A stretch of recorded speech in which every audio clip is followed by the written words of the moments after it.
What if I told you one of the most famous muscle cars ever built was never designed to be popular? It wasn't built because customers demanded it, and almost became a serious problem for the company that created it. The 1970 Hemi Superbird wasn't built to sell cars. It wasn't engineered to make dealers happy. It wasn't even created for Plymouth customers. It was built for one reason: to beat Ford. And in doing that, Chrysler accidentally created one of the strangest street cars of the entire muscle car era.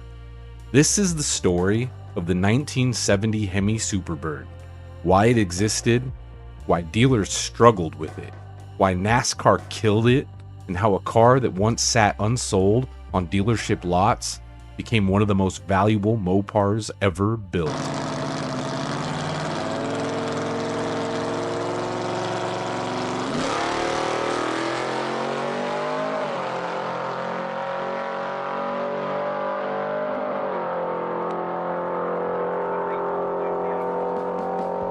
By the late 1960s, NASCAR wasn't just racing, it was marketing warfare. Ford, Chrysler, Mercury, Dodge, Plymouth. Every Sunday was a national advertisement. If your car won on Sunday, it sold on Monday. And by 1968, Ford had an aerodynamic advantage. The Torino Talladega was sleek. It cut through the air. It was stable at high speed.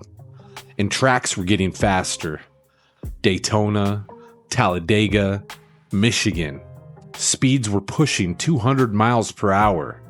At that level, aerodynamics become life or death. Chrysler engineers had a problem.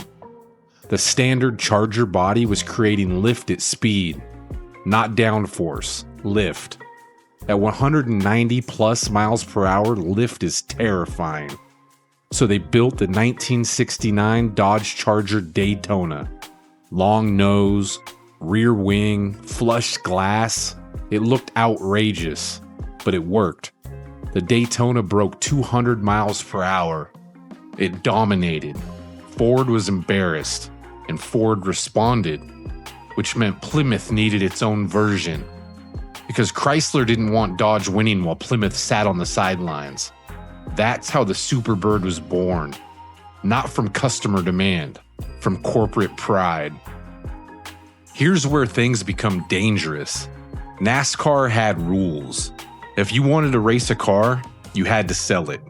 You couldn't just build prototypes. You had to produce a minimum number for the public. For 1970, that number was 1,920 units. So Plymouth built exactly 1,920 Superbirds. Not 2,500, not 3,000.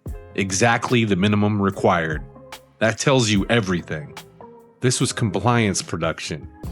The breakdown: 1,069 with the 444 barrel, 716 with the 446 barrel, and just 135 with the 426 Hemi. Only 135 Hemi Superbirds. The Hemi option wasn't cheap. It added significant cost. It increased insurance risk, and by 1970, insurers were already targeting high compression muscle cars. But Plymouth had to offer it, because if you're building a race car for the street, you offer your best engine, even if very few customers choose it. The public didn't ask for this car. NASCAR required it. That distinction matters. Let's slow down and examine what Plymouth actually built. The nose cone extended nearly 2 feet beyond a standard Roadrunner. The headlights were hidden. The rear window was modified with a plug to improve airflow. And the wing? Mounted high so the trunk could still open. That wasn't style. That was engineering compromise. At 200 miles per hour, the wing generated downforce. On a city street, it generated attention. The car looked extreme, even by 1970 standards. Park a Superbird next to a Chevelle or GTO. It didn't blend in at all. It dominated. And that dominance wasn't subtle. For some buyers, that was thrilling. For others, it was too much. Now we get to the uncomfortable part. Plymouth dealers were the ones who had to sell these cars, and not every dealer wanted them. Some dealers were allocated Superbirds whether they requested them or not. Imagine you're a Plymouth dealer in early 1970. You operate in a small or mid-sized town. You know your customers. You sell family sedans, road runners, maybe a few GTXs. Insurance rates are climbing. Parents are nervous about horsepower, and Plymouth Corporate informs you, hey, you're getting a winged NASCAR special. Not one your customers asked for. Not one that blends in. One with a giant wing. Some dealers embraced them. Others were skeptical. Because selling a Superbird wasn't like selling a standard Roadrunner. The price was higher. The insurance was higher. The look was polarizing. There are documented cases of Superbirds remaining unsold into 1971. That matters. These weren't instant sellouts. Some were discounted. Some were difficult to move. Now pause and think about that. Chrysler engineered this car to dominate NASCAR. They succeeded. But on showroom floors, it wasn't universally celebrated. The car was ahead of its time, and maybe slightly out of place in 1970 suburbia. Timing is everything.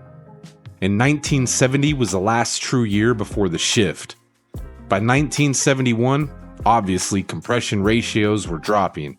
Insurance companies were raising premiums aggressively. The muscle car insurance crisis was real. High-performance cars were being targeted. And Plymouth had just built 1,920 race homologation specials. The horsepower wars were cooling. Gross ratings would soon transition to net. Public sentiment toward raw performance began to shift. The Superbird didn't fail, but it arrived at the edge of change. If Plymouth had introduced it in 1968, maybe it would have been received differently. But by 1970, the cultural tide was already turning. That's not something Chrysler could fully control. And then, NASCAR stepped in again. After the 1970 season, NASCAR changed the rules. Engine size restrictions for aero-bodied cars effectively ended their dominance. The winged cars were no longer competitive under the new rules. And just like that, the aero experiment ended. No 1971 Superbird. No 1971 Daytona. 1 year. That's it. The car that required 1,920 street units became a 1-year anomaly. Not because Plymouth wanted to continue it, but because the rule book changed. The Superbird was born from NASCAR regulation, and it died because of NASCAR regulation. That's the irony. Fast forward decades. The same cars that once sat on dealer lots now sell for hundreds of thousands. The 440 cars bring strong money. The 446 barrel cars bring more. The Hemi Superbirds, 7 figures in top condition. The exact thing that once made buyers hesitate now makes collectors chase. The wing, the nose, the absurdity. Because rarity plus controversy creates mythology. And mythology drives value. Today, the Superbird isn't a sales challenge. It's a museum piece, an icon, a moment in time when a manufacturer was willing to build something outrageous just to win. If you enjoy deep dives into the muscle cars that reshaped American performance history, subscribe to the channel. New investigations drop every Thursday at 6 p.m. See you next time.